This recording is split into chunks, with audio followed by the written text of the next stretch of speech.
Howdy folks, and welcome to another episode of Stanley and the Sea Can. And this is kind of a debunking crazy nonsensical things that I've seen on the internet. One of them was, if you use a fake can, an aluminum TNA fake can, and you thread it on and off your muzzle device of your steel barrel, aluminum fake can on your steel barrel multiple times because you want to change the look, change the feel. Today you want to run the fake can, tomorrow you want to run a muzzle brake, whatever, right? That you're going to wear out your barrel threads on your steel barrel.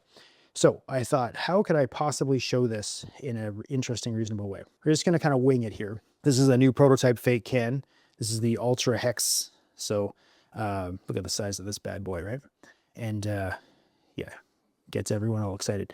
So we'll take here, this is probably about a, I don't know, 16-inch barrel, I'm going to say. It's got the half 28 threads. So if we thread this on here, you can see just how long that super fake can is. Sweet, all right? So I can thread this on and off as many times as I want, right?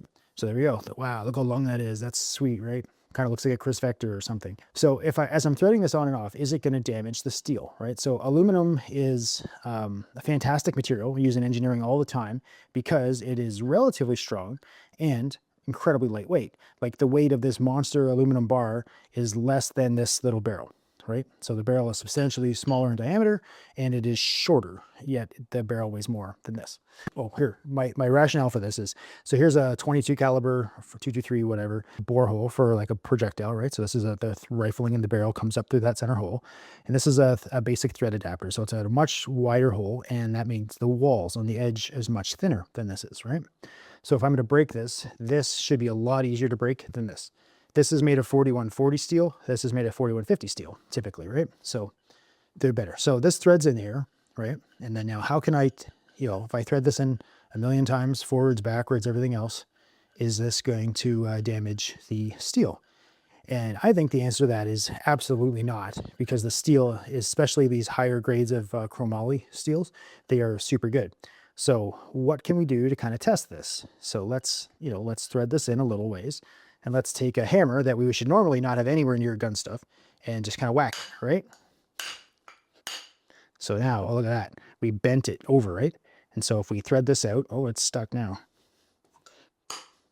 Straighten it out a little bit, maybe. Not yet. There it goes. It's kind of wiggling free. So that is probably more force than you would put on your muzzle threads in any situation that you could think of. And we can see these muzzle threads are perfect. There's nothing wrong with them. We can also see that the aluminum, where the threads, the other section of the threads is completely mangled and destroyed. So in that example, the steel is so much stronger than the aluminum in terms of yield strength and just ultimate strength, all these kind of things, right? That the aluminum fails far before the steel does. So we absolutely completely destroyed these threads. You can actually see right there, there's some of the threads are ripped out of this muzzle brake or of this fake can, and there's no damage at all to this. As we look around, cleaning up a little bit here, there's chunks of aluminum, like little wires of aluminum, which is bits of the threads, but we're not seeing any deformation. Even the super thin wall, which is substantially thinner than that, is better. So I would say with a great deal of confidence that if you had a fake can, even a super long one, ridiculous like this, on your firearm, and say you dropped your firearm and it landed on this and it did some sort of crazy thing, it's always going to be the aluminum fake can that fails first. And since the aluminum is so soft in comparison to the steel, you can run this in and out as many times as you want. Now, they get the couple wise asses out there who are going to say, yeah, well, aluminum oxide, when aluminum oxidizes, it creates aluminum oxide, and aluminum oxide is using grinding wheels, so therefore it's super hard and abrasive. And the answer to that is yes. However, when you get a fake can, you don't have raw aluminum threads in it, you have anodized threads, right? So the anodizing is preventing the oxide layer from forming, and those abrasive kind of crystals, for lack of better words.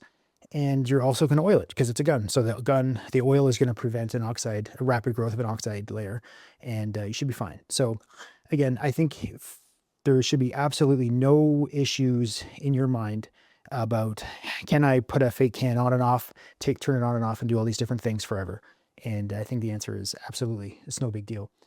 And so if this was my firearm and I was going to say, okay, today I'm going to run the fake can in there. So now this is all kind of buggered up, right? But it's soft enough. The steel is hard enough that I can kind of forcefully do this. Remember a few seconds ago, I had hit that thing on there and it was on an angle. So I can feel it now. It's not great. I didn't clean these threads at all. You just saw me ramming this on there. So the steel is, don't do this at home, kids. This is a professional thing here. But it still kind of found, it got through the bad threads, which are probably about this first little bit, and then it found some good threads and it straightened itself out again, right? So it's relatively forgiving in that sense. And you know, I can feel it biting, I can feel it grinding because there's all those broken threads in there and stuff. And as I turn this out, let's see, oh, it's binding up good there. See that? A whole bunch of, I don't know if you saw that, it just did a big puke of broken threads and stuff. All this stuff is coming out to the point of where there's an entire thread right there. But this here, we can just kind of clean it up, and I'm confident enough in this to even rub my bare fingers on it, right? So we're getting lots of little bits of aluminum shavings, but the steel itself is so much stronger and so hard that it's good to go. And these barrels are nitrided, which nitride coating is incredibly hard for the first few tenths in, right? Gas nitriding or QPQ nitriding, depending whichever was available at the time. And yeah, so we're good to go. Then even if you were to thread steel ones on there, there's tolerances to threads, which we can make a more crazy video on if you want, or you can watch, there's lots of other kind of home machinist guys who make videos on thread tolerances and stuff. But essentially the way the threads work is they are, let's see if I find that marker here. You're gonna judge my drawing skills here, right? So you think a thread is like a super sharp point, right? Like this. And then there's going to be the mating thread on the other side, which is like a perfect super sharp thing, right? And there's just a tiniest little gap in between for clearance. And as you're tightening it in, this side's touching, and then this side's touching. So there's a tight gap, tight. And then it would be the same thing here, right? It would be, there'd be a gap here, and then it'll be tight there again, right? So that would be like the absolute, like a grade 1 or something, like really, really high end thread. So what we actually see in these things here is the threads look more like they're truncated. So it kind of goes like this, and it has like a little rounded deal, and then it comes back up again. And so it's got a round on the bottom, and then, or sometimes it's kind of flat, depending on how you cut it, or whoever cut it, or what tools they use, whether it's a die or a tap or a single point cutter, or the shape of the cutters, all those different things, right? So then when the other thread goes in there, it's actually substantially different. So this one here is going to have like the same kind of shape, but it's different, right? And so that if they fit together, there's tons of clearance everywhere, especially these bottom areas. There's tons here. So any dirt and grime and crap can go there. Then of course, as you tighten it up, the back sides will, or if you're tightening it, like it's going to force on this one side as you're doing it, or the other way, or vice versa, right? So that's kind of how they work, and they lock everything together. But there's tons of clearance in all of these spots. So the actual threads that you see on a day-to-day basis have this. So what could go in those spots, if you don't fill it with dust and dirt and grime, is grease or lubricant. So if you were really worried about, you know, today I'm going to run a fake can on my barrel, tomorrow I'm going to run a breaky McBreak face on there because I want to make some loud recoil noises or something, right? Then great. Then, and then tomorrow I'm going to shoot in an indoor range, so I want a flash hider so I don't hurt my eyes. So you unthread that, and then you thread on a fire fork or something like that, right? You can do so, especially if you put a little bit of grease on there. The grease is gonna, like a high friction grease or something with a metal modifier, like the barrel nut grease, which would have molybdenum in it. That would be fantastic for this, right? So then that grease would be in there. It's gonna, anything in these high pressure zones, which is where the wear would actually happen, is going to be lubricated by these super awesome greases. The molybdenum grease, which we use, the Aero shell, is specifically made for, I believe it's like brake calipers of like 747 jets or something like that. Like, so it's something that's supposed to last, needs to work forever, basically, right? And it's super critical. So it's really good grease. That's why it's so expensive.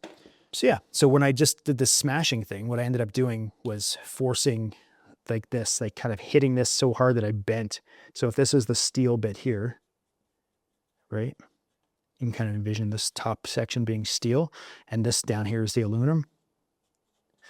It just smashed and bent these. Like, so they would just kind of deform this and smash and bend it and crack it. And then eventually I put so much force on that I caused a shear fracture here. So that's where the stuff like this here, you can kind of see it looks like a nice little ring, but it's actually one of those threads cut around, and I sheared it off at the bottom because of just excessive force by hitting it in such a way that it's not meant to be done. So this was half 28 threads in both. This was half 28. This is half 28. This is half 28. So that's kind of the fine pitch that we see most commonly in firearms and stuff.